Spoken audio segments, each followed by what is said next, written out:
fourth driest year on record for Nebraska, dating all the way back to 1895. The National Oceanic and Atmospheric Administration says the drought here and in other hard-hit states cost billions in damage. KETV News Watch 7's Joey Savchuk looks at the impact and when we might finally see some relief. Easy to picture the expensive damage wrought by tornadoes or wildfires.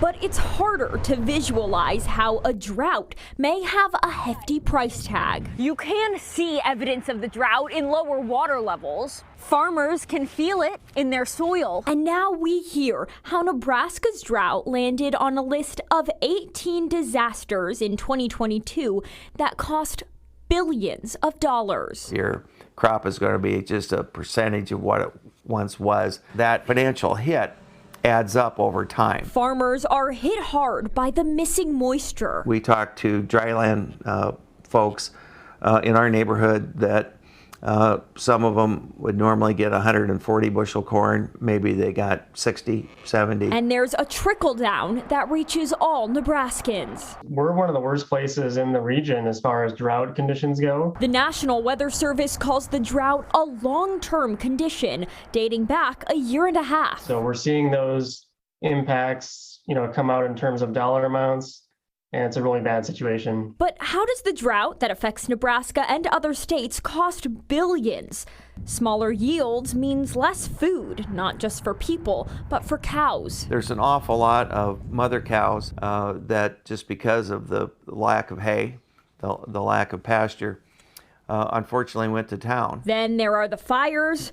And one state climatologist explains how drought damage can cause cracks in your house as dry soil shrinks. We have more problems during drought years with foundation problems than we do in a wet year because you have a shrink swell situation going on. But Al Dutcher also cautions that year-to-year weather cost comparisons should be taken with a grain of salt as inflation and development change. Think about a tornado that might come into West Omaha. Well, 20 years ago, I can verify much of West Omaha wasn't there. But farmers are looking forward, not backwards. There's never a good time for a drought. What does 2023 mean? Water experts like David Pearson think this year will bring several more months of drought.